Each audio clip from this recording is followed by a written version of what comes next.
Assalamualaikum warahmatullahi wabarakatuh. Selamat pagi anak ibu semua. Sudah siap belajar di rumah? Oke, pada hari ini saya akan menyampaikan materi pelajaran bahasa Indonesia. Namun sebelum kita belajar, marilah kita berdoa menurut agama masing-masing. Berdoa dimulai.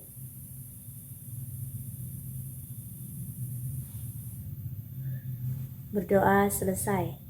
Baiklah anak ibu, hari ini saya akan menyampaikan materi yakni yang berkaitan dengan warisan budaya leluhur kita, yakni bagian bab 3 berkaitan dengan teks prosedur. Simak videonya ya nak ya.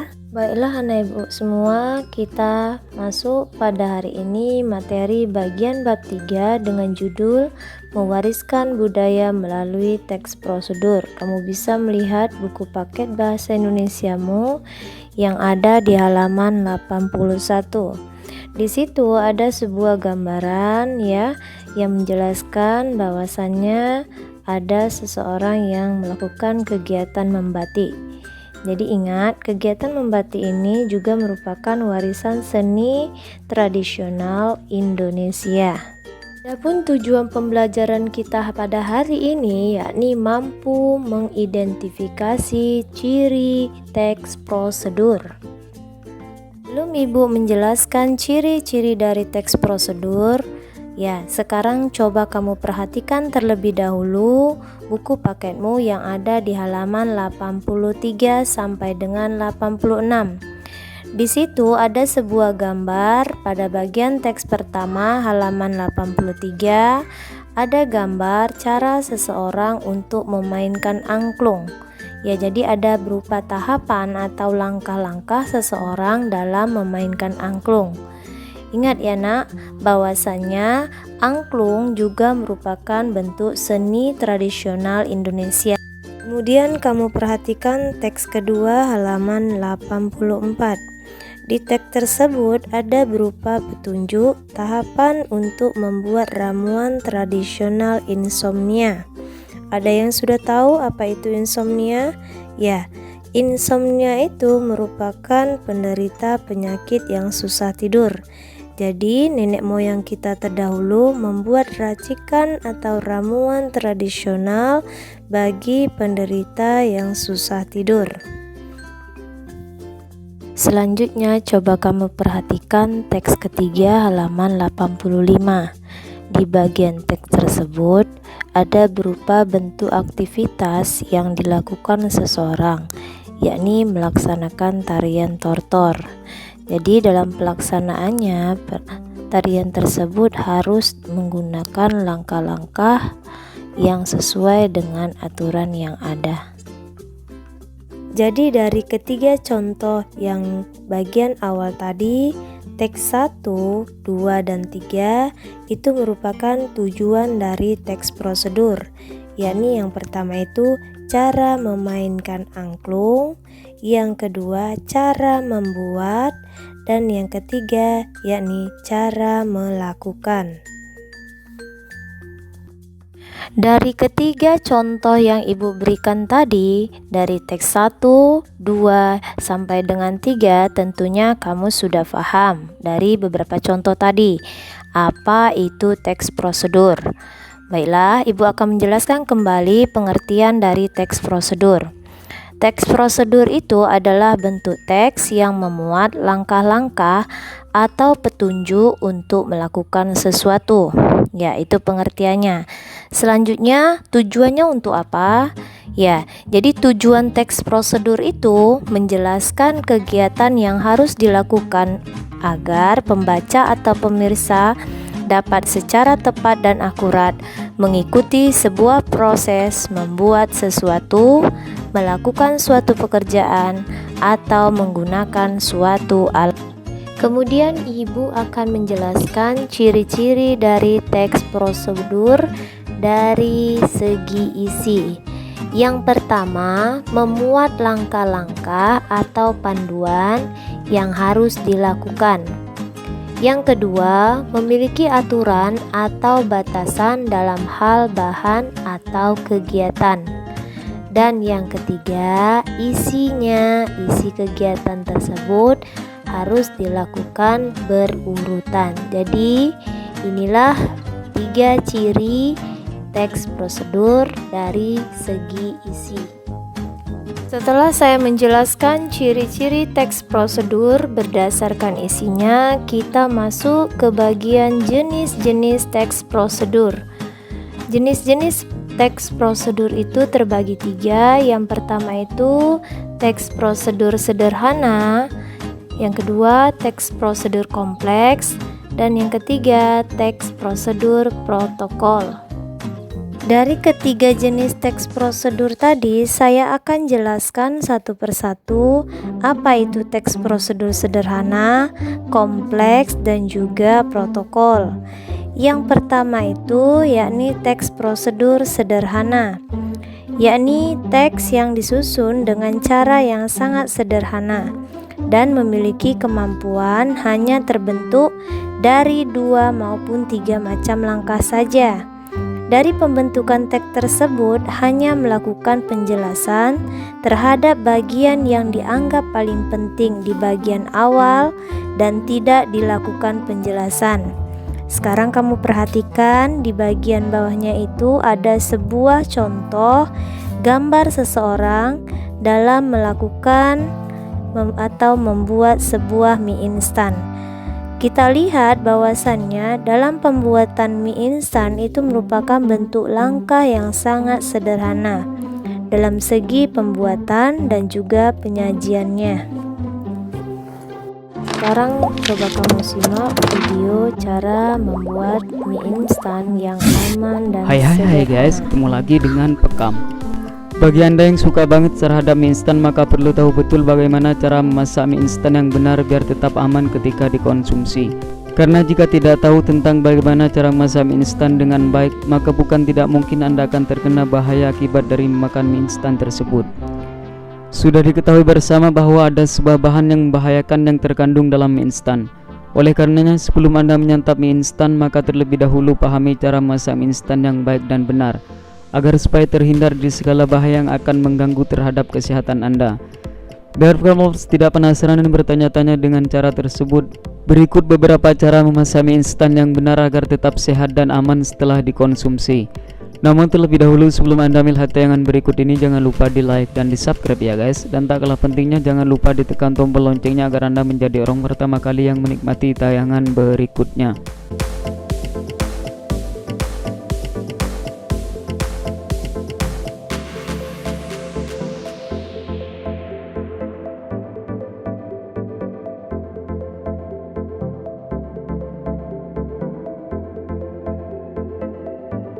Number 7.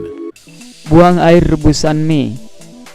Bagi Anda yang selama ini ketika memasak mie selalu disajikan dengan air rebusannya, maka dianjurkan untuk membuang air rebusan tersebut, karena kekeruhan yang meninggalkan rasa sedap di rebusan air pertama ini tidak sehat, karena adanya percampuran minyak, air, dan juga zat pengawet yang ada di dalam mie instan. Oleh sebab itu, cara yang terbaik adalah dengan cara mengganti air rebusan mie instan yang pertama dengan air hangat biasa.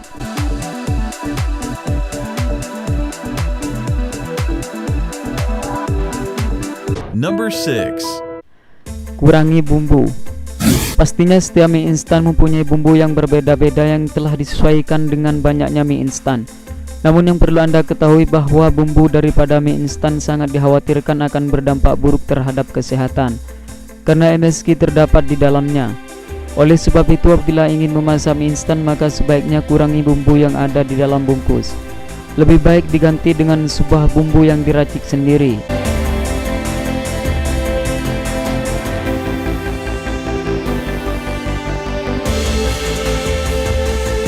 Number 5. Masak dengan air yang mendidih. Jangan terburu-buru ketika memasak mie instan, karena biasanya akibat terburu-buru tersebut membuat orang memasukkan mie instan ke dalam air dalam kondisi yang belum mendidih. Hal ini bukan cara yang baik dalam memasak mie instan, makanya usahakan ketika memasak mie untuk lebih hati-hati agar kesehatan Anda tetap terjaga. Perlu diketahui bahwa air yang sudah mendidih mampu mematikan kuman dan bakteri yang ada, serta melunturkan zat kimia yang terkandung pada mie instan.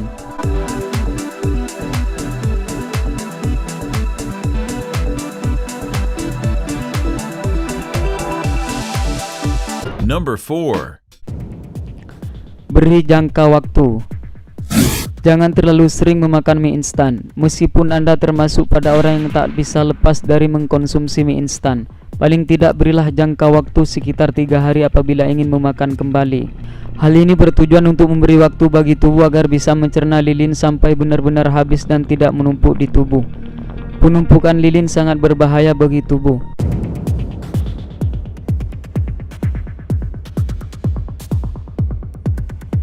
Number 3. Jangan ditambah nasi.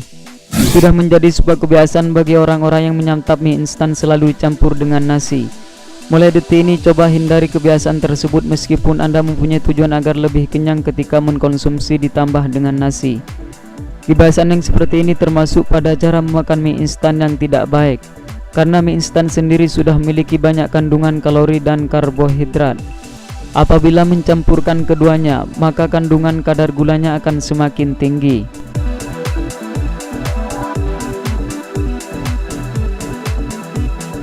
Number 2. Tambahkan topping.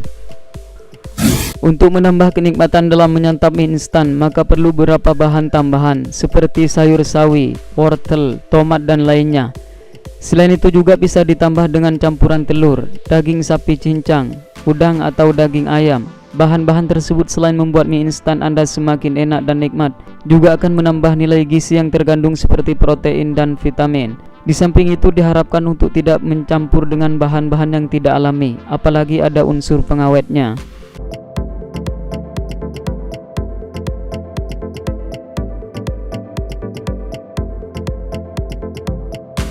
Number 1. Jangan mencampurkan bumbu ke dalam mie yang sedang dimasak. Apabila Anda sedang memasak mie, diharapkan untuk tidak masukkan bumbu mie ke dalam air rebusan, dikarenakan bumbu mie instan memiliki kandungan berbahaya dan akan semakin berbahaya. Selanjutnya yang kedua, yakni teks prosedur kompleks, berupa teks yang berisi penjelasan yang sangat detail atau rinci, dimulai dari beberapa tahapan yang telah dibuat dengan memberikan penjelasan terhadap alat maupun bahan yang dibutuhkan. Ya, jadi kamu perhatikan di bagian dari teks tersebut ada sebuah contoh. Contoh ini ya merupakan gambar dari bingkai vas foto. Bingkai ini diperlukan alat atau bahan ya, dan juga dalam pembuatannya diperlukan tahapan atau langkah-langkah ya bagaimana cara membuat bingkai vas foto tersebut. Selanjutnya coba kamu simak video cara membuat bingkai foto dari bahan kardus bekas.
Selanjutnya yang terakhir yakni teks prosedur protokol.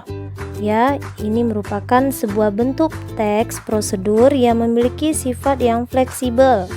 Dikarenakan apa? Dikarenakan terdapat langkah yang tidak berurutan dengan sebuah hasil akhir yang sama. Jadi, jenis teks ini biasanya digunakan untuk menjelaskan langkah-langkah mengoperasikan alat atau prosedur membuat sesuatu. Ya, sekarang kamu perhatikan di bagian sebelah kirimu, di situ ada contoh gambar dari cara membuat akun Instagram di smartphone. Jadi, dalam gambar tersebut ada beberapa langkah cara seseorang untuk mengoperasikan alat tersebut agar bisa membuat akun Instagram di smartphone.